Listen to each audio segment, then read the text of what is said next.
So, hey guys, welcome back to my channel again. So, for today's video, ito na po yung ginawa kong milk slime kanina, and hindi ko po siya mapopost kasi naputol siya and wala po akong pang-edit.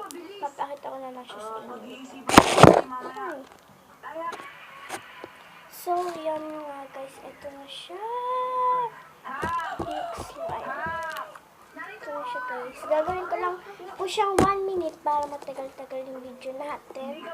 So, sorry guys dahil ngayon po ako nakapag-upload ng video kasi ngayon po ako nakapag-upload.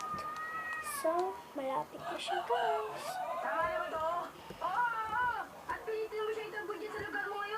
So, ito na siya guys. Siya ang gaganti kay Ginoong Davis para sa atin lahat. So guys, malapit na guys.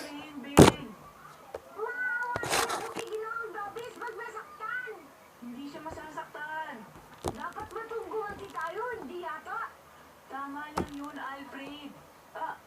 Maaga pa naman. Ay, so, nakalagpas na po pala sa 1 minute guys. And don't forget to like and subscribe my channel. Bye!